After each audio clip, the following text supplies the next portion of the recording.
कह रहा है कि ऋतुस्राव चक्र किसमें होता है? मनुष्य में भी होता है, बंदर में भी होता है, चिंपांजी में भी होता है। दो तरह का चक्र होता है, एक होता है मध्य चक्र और एक होता है मासिक चक्र या ऋतु चक्र। यही होता है ना। तो ऋतु चक्र सिर्फ उनमें होता है जो प्राइमेटा होते हैं।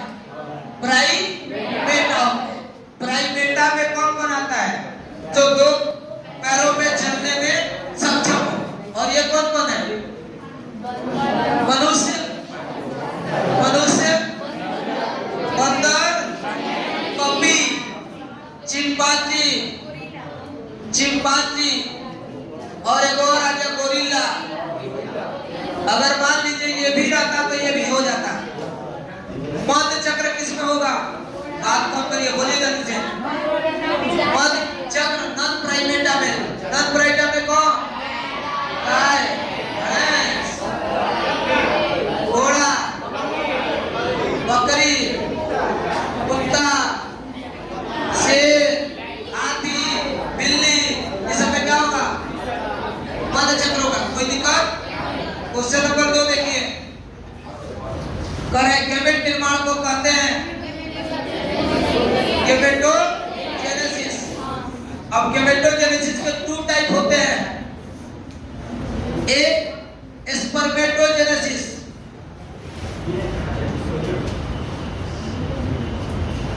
स्पर्मेटोजेनेसिस में स्पर्म बनता है और दूसरा ओजेनेसिस, ओजेनेसिस में अंडा बनता है। एक्स का फंक्शन। साइटोकाइनेसिस का मतलब होता है कोशिका विभाजन। कोशिका विभाजन का अंतिम चरण, कोशिका विभाजन का अंतिम चरण को साइटोकाइनेसिस कहते हैं।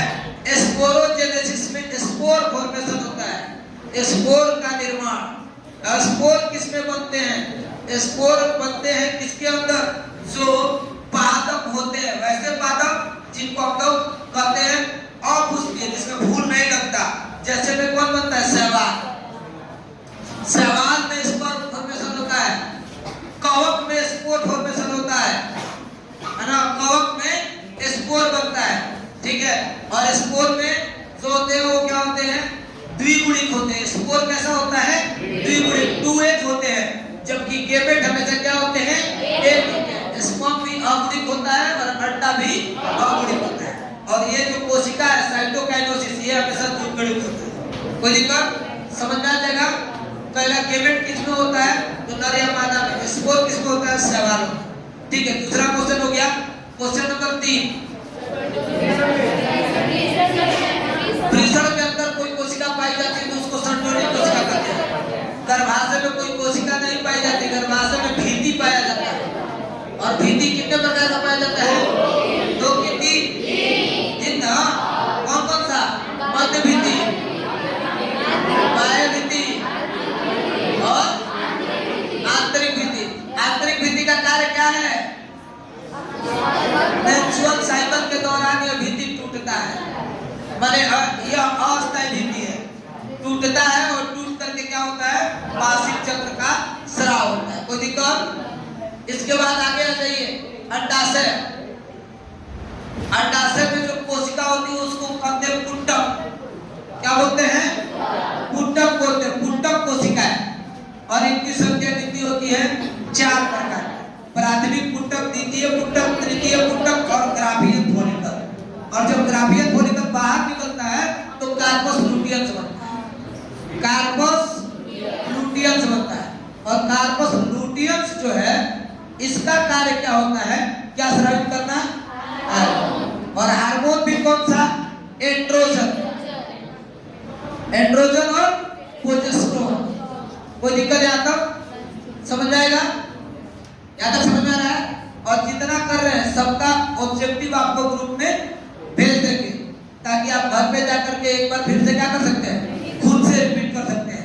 और आंसर यानी आंसर लास्ट में आप रिपीट करके कॉपी पे मिलाइएगा कि कब आपका सही हो रहा है। बताइए, किस जन्म परत में रक्त का परिवहन तंत्र का दुर्लभ होता है? किसमें? लेकिन बाहर किससे आता है? कर जनन परत से रक्त तथा परिवहन। तो जनन परत कौन है इसमें? इसी से ना अंडकोश का टच करता है। तो जनन परत और रक्त भी बाहर आता है एंडोडर्म से ना। अब यहाँ क्या कर रहा है? क्वेश्चन समझिएगा। कर जनन परत और रक्त, तो जब अगर कहेगा किस, यहाँ पर क्वेश्चन दिया किस जनन परत से, ध्यान से समझिएगा। तो ऐसी स्थिति में आंसर क्या होता है? कहेगा कब बाहर आता तो क्या होगा? समझ में आ रहा है? यहाँ पर हटा देता, मतलब कब क्या आता है? बाहर आता है। तो क्या होता है? और किससे बनता है? यहाँ क्या हो रहा है? बनता है। तो कौन बनाता है? अब क्या क्या बनाता है सभी भी लिख दे। देखिए ध्यान दीजिएगा। एक्टोडर्म क्या बनाएगा? त्वचा, नाखून, बाल, कान का बाहरी भाग, कान का बाहरी भाग, आंख का बाहरी भाग, भाव, ये सब कौन बनेगा? मेसोडर्म क्या क्या बनेगा? हड्डी, मांसपेशियां, तंत्रिका तंत्र, तंत्रिका तंत्र, रक्त नलिका बनाएगा ना। रक्त वाहिका लिख दे। इसका निर्माण कौन करेगा? और इसके अंतर्गत हृदय, फेफड़ा, छोटिया, बढ़िया, ये जितना निर्माण होगा अंदर के अंगों का, यकृत, लीवर, सबका निर्माण किसके द्वारा हो जाएगा? कोई दिक्कत? तो शरीर की ये सतह किसको निर्माण करेगी? क्लियर है? इसको इसलिए रिपीट करा रहे हैं इस चैप्टर को कि अभी अभी आप लोग पढ़ गया है तो बहुत सारी चीज याद होगी और उसका रिवीजन हो जाएगा। इसके बाद आगे चलते हैं। ग्राभियन कुंडी कहाँ पाया जाता है? मानव के वृषण में। अभी तो बता क्या है कि वृषण में ग्राभियन कुंडक का मतलब होता है अंड निर्माण से पहले का। तो वो किसमें पाया जाता?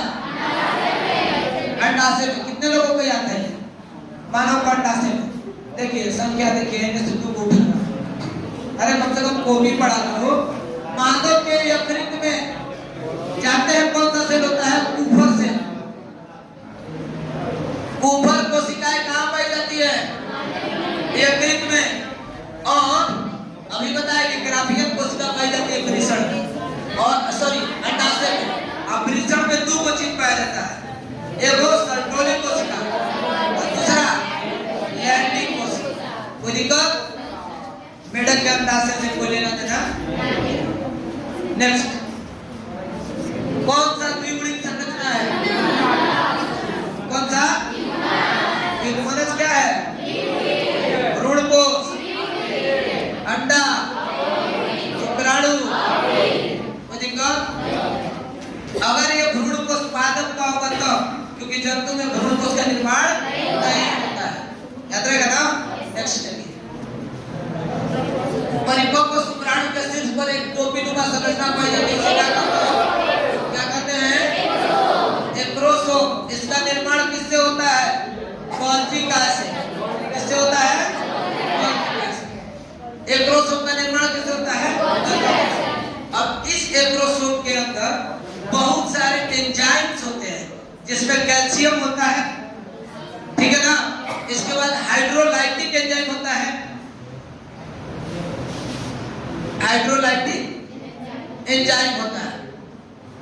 और इसके अंदर क्या करता है? हाइड्रोलाइटिक एंजाइम करता क्या है? अंडे के बाहरी परत को, कोरोना रेडिएटा को तोड़ने का काम करता है, और जोना प्रोसीडा में छेद करने का काम भी किसका है? हाइड्रोलाइटिक। मीसोसोम जो है, मीसोसोम ये जीवाणुओं में पाई जाने वाली कोशिका है। किसमें पाई जाने वाली कोशिका है? जीवाणु में। और एपिसोम एक प्रक्रिया है जिससे मधुमक्खी को उत्पन्न किया जाता है। स्पेरोसोम नाम का कोई ऐसी क्रिया नहीं है, ठीक है। नेक्स्ट में चलते हैं, आप समझ में आ जाएगा। नेक्स्ट बोलिए। मादा कहेगा यहाँ पर वृषण किससे संबंधित है? और कहेगा कि परागकोश, परागकण स्त्री के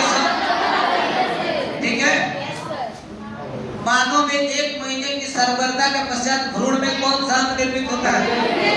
1 महीने में हृदय, 2 मंथ में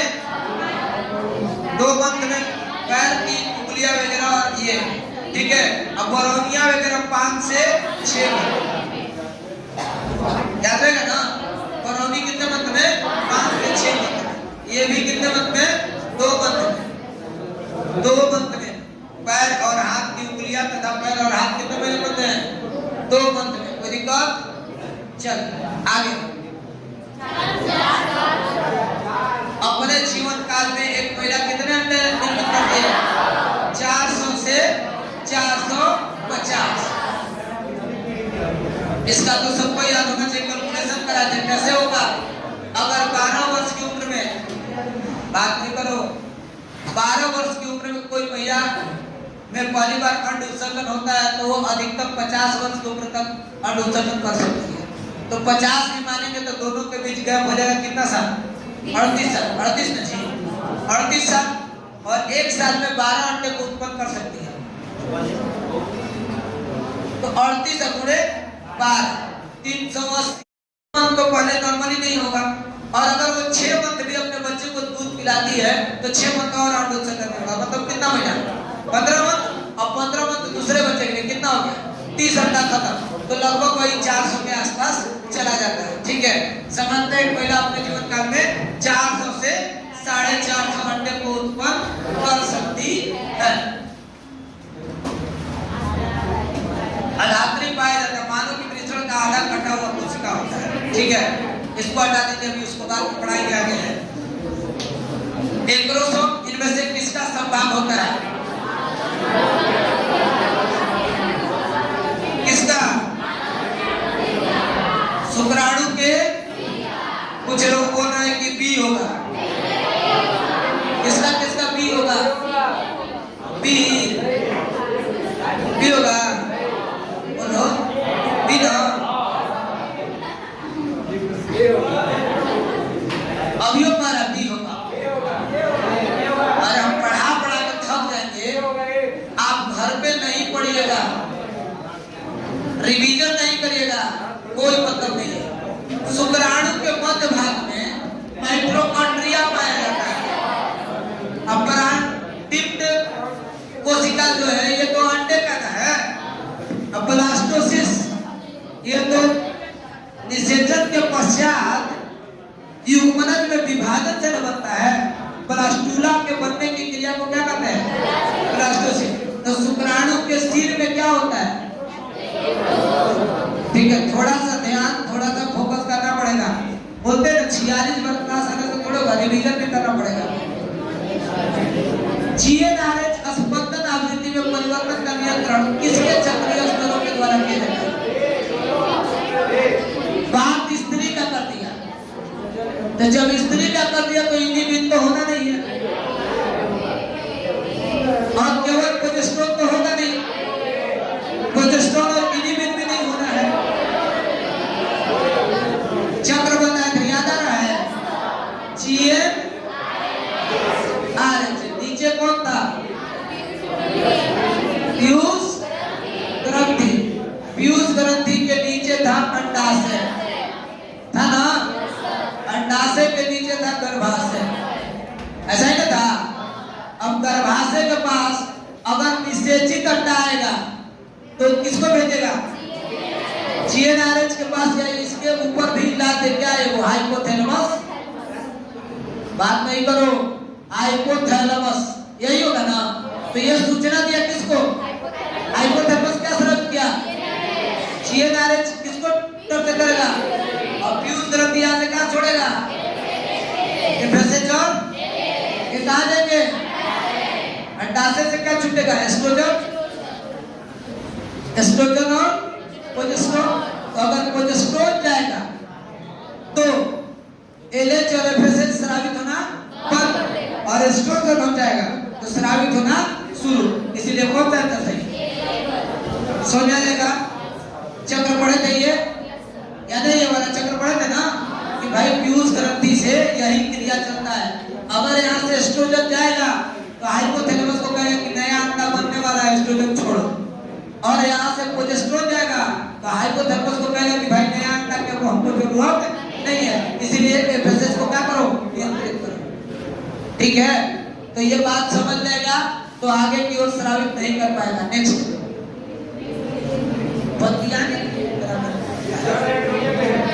यहाँ आता है खाली मिल के बतियाने के लिए, दोस्त आ रहा है चलो मिल के, अरे छोटा सा कम से कम पढ़ो। वीर्य को किसमें हिमीकृत किया जाता है? तरल नाइट्रोजन में डाल के 196 डिग्री सेल्सियस माइनस में रखा जाएगा तो ये कभी खराब नहीं होगा। और वही चीज किसके साथ? पादप के साथ नहीं। नेक्स्ट हाँ माइनस में प्लस में 196 डिग्री सेल्सियस पर रख दो तो जल के खत्म न हो जाएगी। 100 डिग्री पर तो पानी खोलने लगता है। एक शुक्राणु कोशिका जन्म में कितने शुक्राणु? 4 को याद है।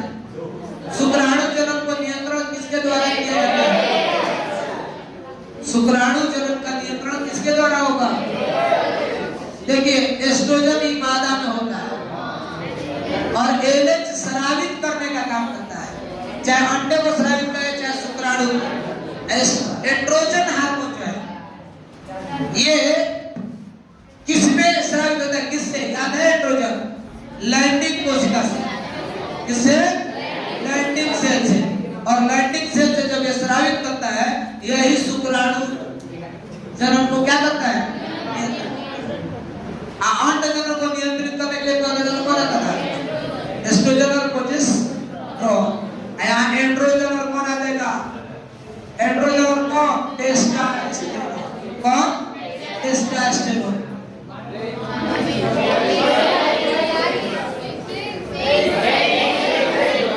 अच्छा 23 वाले भी हाथ खड़ा करें और 46 पहले 23 वाले हाथ खड़ा करें। 23 वाले इतने हैं, 46 वाले हाथ खड़ा करिए।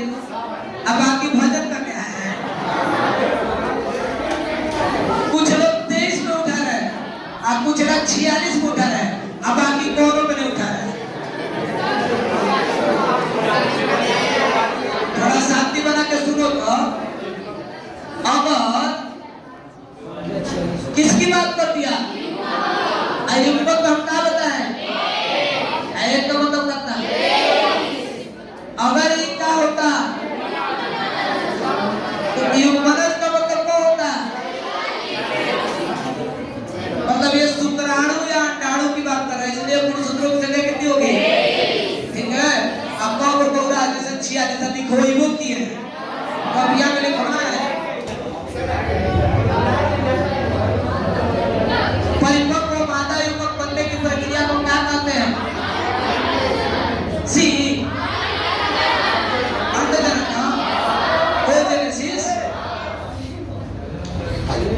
मनुष्य में निषेचित अंडों में गुणसूत्रों की संख्या। जब अंडा निषेचित हो गया तो ये क्या बन गया? क्या बन गया? युग्मनज में कब हो? याद रहेगा? ठीक है, आसान है। अगर आप पढ़ के आइएगा तो, नहीं पढ़िएगा तो और लोगों की जैसा हरि भजन गाएगा। इन फंडिबुलम में अंगुली नुमा संरचना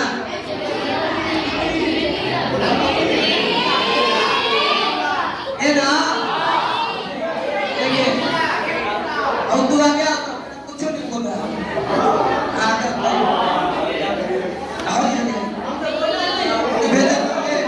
तीनों का भेजा था, एक तो बोला था बी ना तो कहता था बी, तो कहता ए तो कहता था ए, कोई तो हाँ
देखो इसे ध्यान देना नहीं। देखो ऐसा होता है ना, यहाँ से इसको इनफंडिबुलम कहते हैं और ये अगवा वालों को फिब्रिया कहते हैं, इन चौड़दा को एम्पुला कहते हैं, इधर पीछे वाले को, इसके बाद हाई वाला को फंडस कहते हैं, ठीक है, हाई वाले को दरवाजे कहते हैं, इसको ग्रीवा, नीचे वाले को समझ में आएगा। यहाँ पर बता रहेगा ये तो है इतना आसान है। नेक्स्ट, योनि द्वार को प्राय पतली झिल्ली टाइप होता है जिसे कहते हैं आइमन, ठीक है। लोबिया मेजोरा, लोबिया मेजोरा बाहर होता है। क्लेटोसिस ये सबसे सेंसिटिव पार्ट होता है और स्टमक, ये तीनों योनि के भाग हैं और ये फिलोपियन ट्यूब का भाग है। मेजोरा दो भाग होता है, लोबिया माइनोरा और लोबिया मेजोरा। लोबिया मेजोरा जो होता है वो मेजर सरफेस है जो बाहर की ओर होता है और लोबिया माइनोरा अंदर की ओर होता है।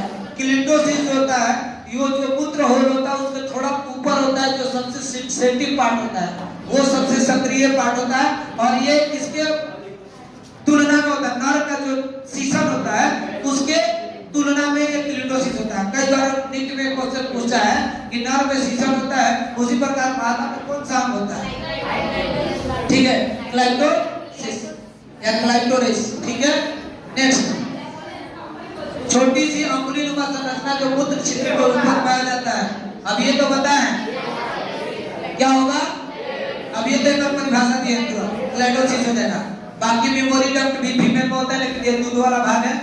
लोबिया मेजोरा माइनोरा ये अलग सरफेस है, आइवन के बारे में जान ही रहे हैं, ठीक है, क्लिटोसिस समझाई दी। नेक्स्ट, 15 से 20 बार विभाजित होते हैं, मतलब फीमेल भाग में जो 15 से 20 बार विभाजित होने वाले हैं उसको क्या कहते हैं, मेमोरी आइवन। और इसको समझने के आप लहसुन को समझ सकते हैं। मेमोरी बिल्कुल अस्तर ग्रंथि को उठा लीजिए, वो एकदम बिल्कुल वैसा ही है।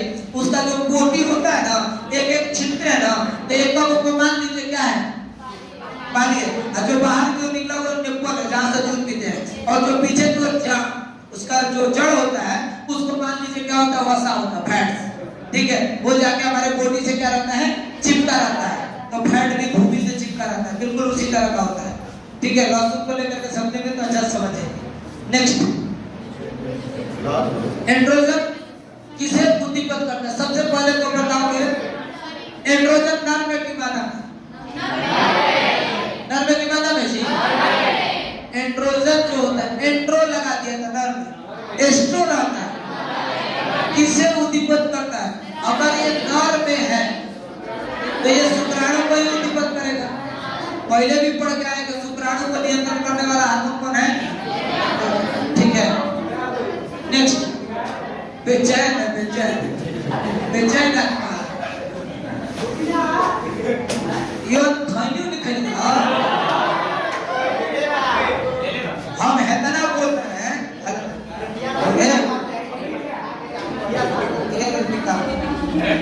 देखो इतना किसको थूक लगता है तो तीन ही कंडीशन है, या तो वो इलायची खाया हो, लवंग खाया हो, चाहे खैनी खाया। हम इतना चिल्ला रहे हैं तो हमारा खखा रहना चाहिए। अब जितने लोग का बताओ लोग जी सब कोई बात याद है नहीं, ध्यान देने कब नहीं याद है, पहला मेरे ध्यान को योना अवस्था का समय जब खून नंबर लगे को ना 80% 85% तेरिया आके छतिया ठोक के को विरोध वाला के दावा पहला कांग्रेस नहीं 80% नहीं खाना आई तो हम छतिया ठोक के काम करते रहे कदा। हमारा तो दोनों तरफ से जीत है, अगर बढ़िया नंबर आ गया तो कहेंगे कि यही से बढ़िया रहने की तुला हो, और ना आई तो कम के हम जानत रहे यही तरह का बढ़िया होता है। तो मतलब योना लोग के समय प्रथम अवस्था चक्र को क्या कहते हैं, रजो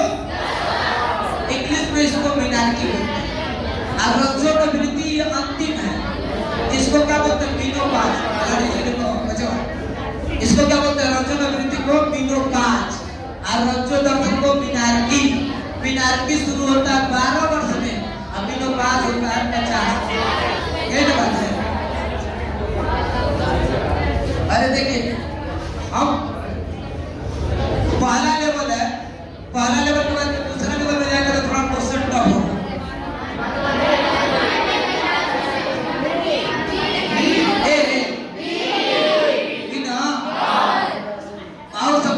समझने लगता है ये नहीं है।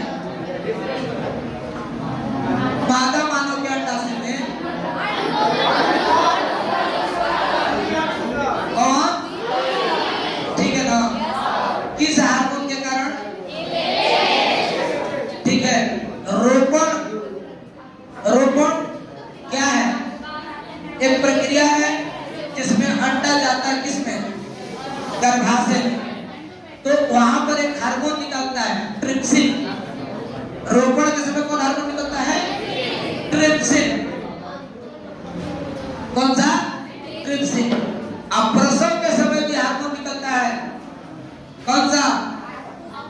ऑक्सीटोसिन, है ना, प्लस। तो ये सब याद रखना है, रहेगा ना। यहाँ बहुत हार्मोन होता है, प्रोटीनोएक्स बोला जाता है उसको। मेनली कौन रहता है?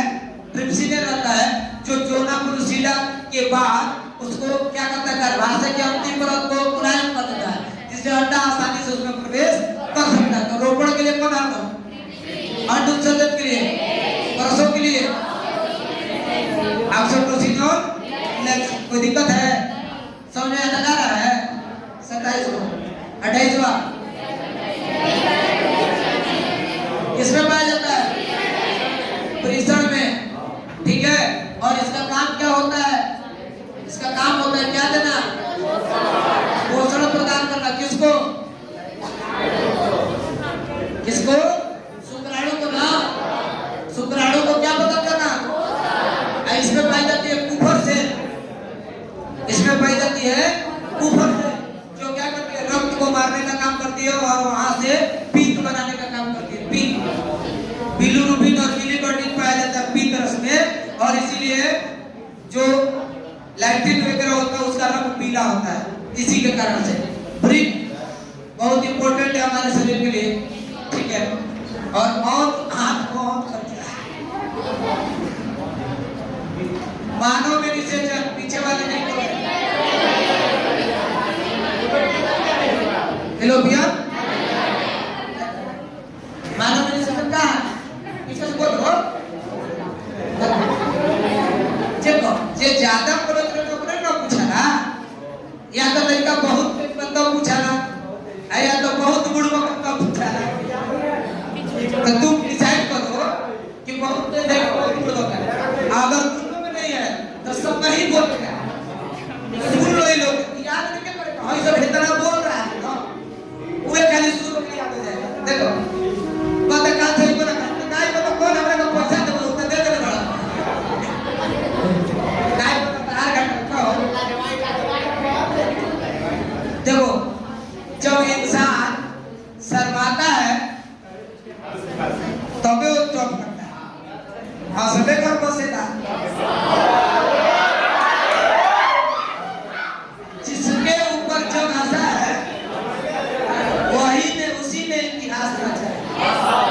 ठीक है, तो हंस रहे हो इतिहास बचेगा।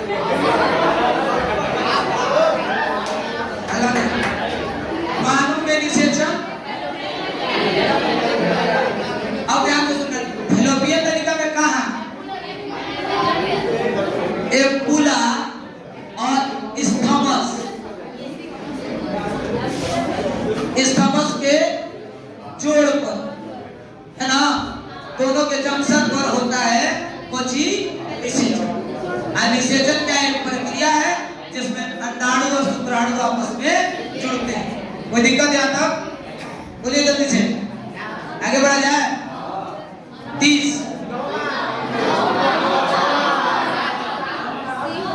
सप्ताह में पूछता तो 36 या 38 सप्ताह। कोपर की गुहा,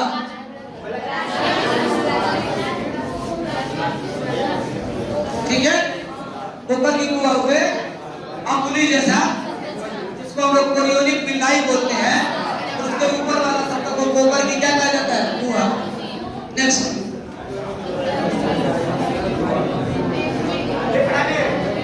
देखा कहता फेफड़ा। अस्तकमय जीवों में नर हार्मोन,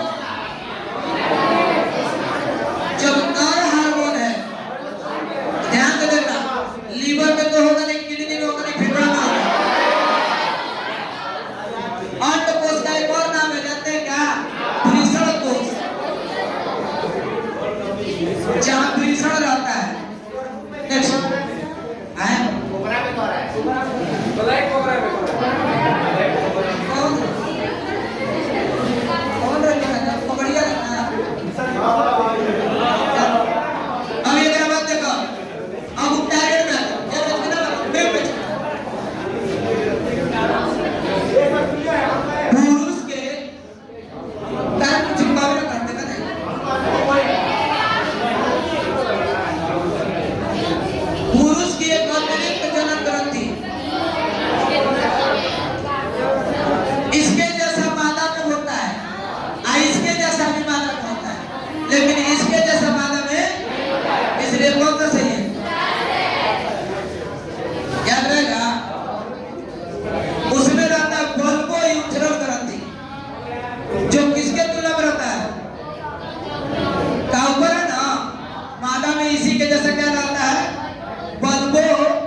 ठीक है, का तू बना मादा पड़े ना, इसके लिए ग्रंथि और बल्बो यूथरस। जो नहीं होता वो क्या है, क्यों नहीं होता ये बता दे।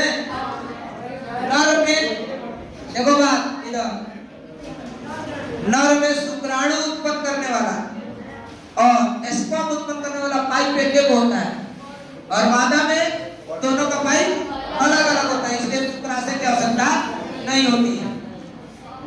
ठीक है, यही पढ़े अभी आगे।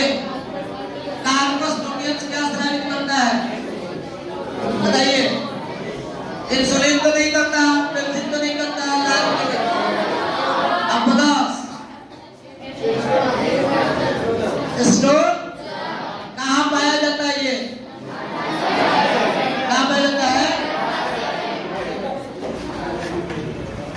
कहाँ पाया जाएगा? याद रहेगा? नेक्स्ट चले, निम्नलिखित में किसमें 23 गुणसूत्र होंगे? शुक्रजनन नलिका में 46 को, द्विपरक में 46 को, अंड कोशिका में 23। ठीक है, अंड कोशिका में कब हो? कौन सा हार्मोन मानव अपना द्वारा स्रावित नहीं किया जाता?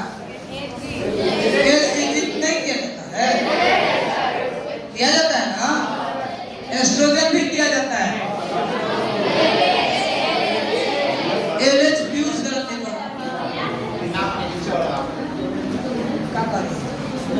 अरे क्या देखो, अब तीनों स्रावित नहीं किया जाता है, किया जाता है।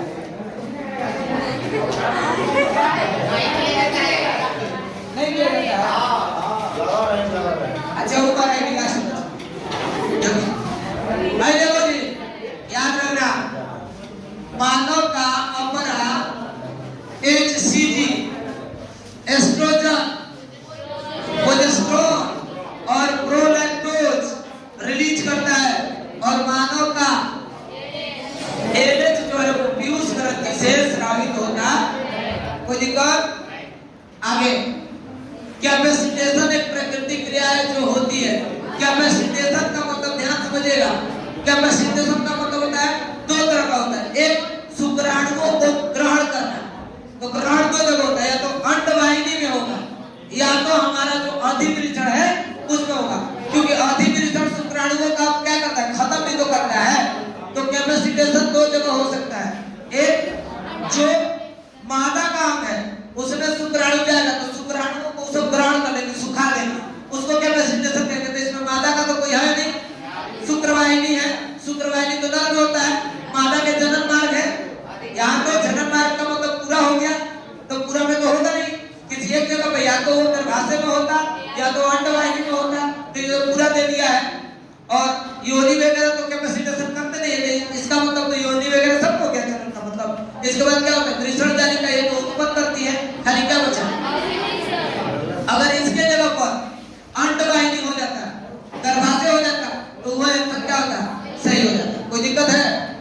नेक्स्ट,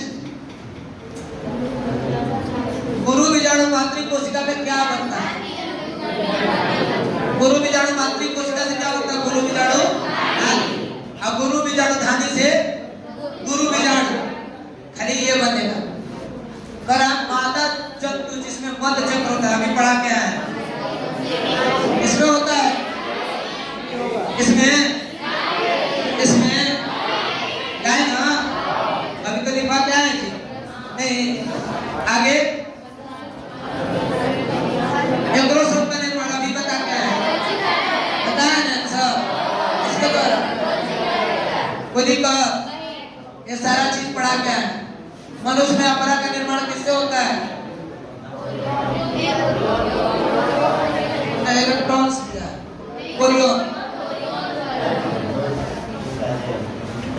कोरियोन और एम्ब्रियोन रहता, तो खाली क्या रखेंगे? कोई दिक्कत? इसको लिखे भी है। नेक्स्ट,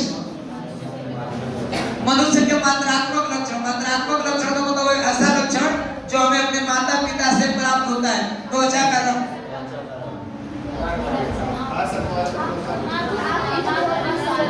आंख का रंग भी मात्रात्मक लक्षण नहीं है, अनुवांशिक लक्षण है, जेनेटिकल। अगर माता पिता में से कोई एक का आंख भूरा तो पुत्र का रंग क्या होगा? भूरा होगा।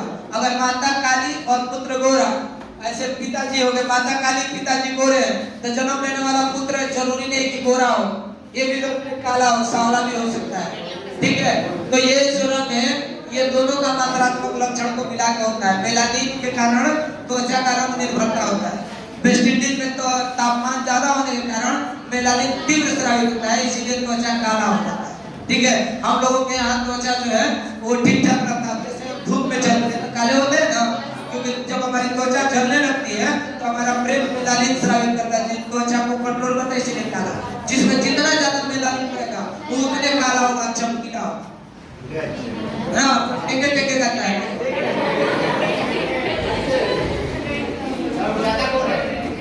गोर है।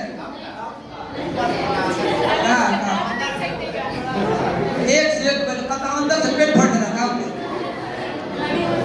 देखो, निम्नलिखित में से कौन सा गर्भाशय के स्तर में प्रत्यारोपित होता है? कोरुला होगा नहीं? गस्टुला का मतलब होता है गर्भधान, ये ऊपर तो होता नहीं है। ब्लास्टोसिस में भी पूछेगा क्या कहेंगे? ट्रोको, क्या कहेंगे? कोई दिक्कत? समझ आ जाएगा। नेक्स्ट, मानव भ्रूण संरक्षित रहता है किसके अंदर? एम्ब्रियोटिक गुहा के अंदर। जो भ्रूण है,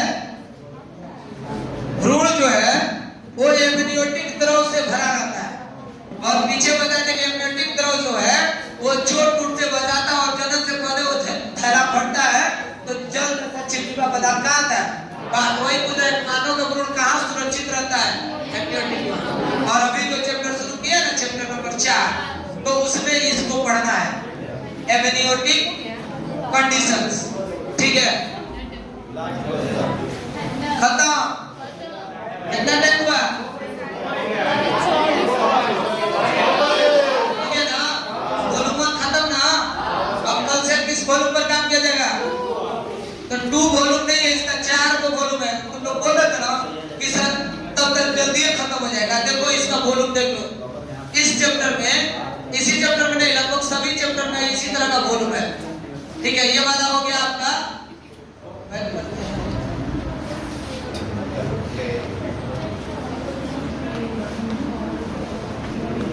जब हम लोग पढ़ेंगे तो वो ऑब्जेक्टिव का देखिएगा, 12th ऑब्जेक्टिव। देखिए सारे चैप्टर का ऑब्जेक्टिव जो बना हुआ है 4, 8, 4, 12, और कोई एक चैप्टर निकालते हैं। जैसे ह्यूमन रिप्रोडक्शन पढ़ रहे हैं ना, इसका क्या वॉल्यूम है? 4। ऐसे ही प्लांट पढ़ेंगे, इसके बाद प्लांट पढ़ेंगे तो प्लांट का भी कौन वॉल्यूम होगा? देखिए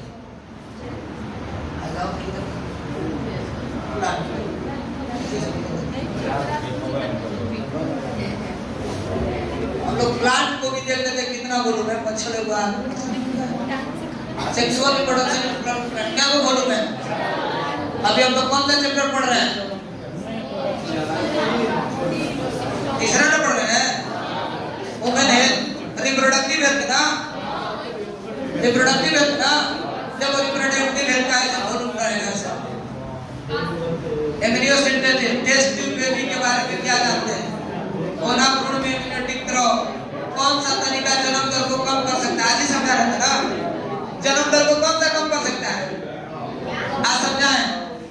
जन्म का नियंत्रण कौन सा बता नहीं, लेकिन तुक्का लगाओ तो पर विवाह करो एमटीपी नहीं होगा, गर्भ निरोधक गोलियों का प्रयोग, ठीक है? या गर्भ निरोधक में सिर्फ गोली नहीं आता, बहुत सारा विधि आता है, प्रॉपर्टी वगैरह बता रहे थे ना। तो ऐसे ही है एमटीपी क्या है? Medical terminated pregnancy, temporary pregnancy, इसका नहीं है और ऑप्शन होगा इसमें नीचे होगा। मेडिकल टर्मिनेटेड प्रेगनेंसी किसका फुल फॉर्म है ना? आज बता रहे थे ना, लिखवाई कैसा है? नहीं लिखवाया सर, गर्भता का समापन लिखवाया ना, आप लोग के बैच में समझाया, बाकी किसी बैच का नाम लिखवाया है सगर्भता का चिकित्सकीय समापन, इसी का नाम है मेडिकल टर्मिनेटेड प्रेगनेंसी का। तो हर एक चैप्टर ऐसा नहीं कि अब क्लास शुरू हो गया तो बंद होगा। और एक और बात, लाइव अभी नहीं चलाए, सिर्फ वीडियो रिकॉर्ड किया उसको डाल देंगे, तू लोग घर बैठ के करो। जो मेहनत कर रहा है ना उसको पहले तवज्जो दिया जाएगा, ठीक है? और इसका वीडियो रिकॉर्डिंग करेंगे और हर क्लास के 2 दिन बाद उतारेंगे। सब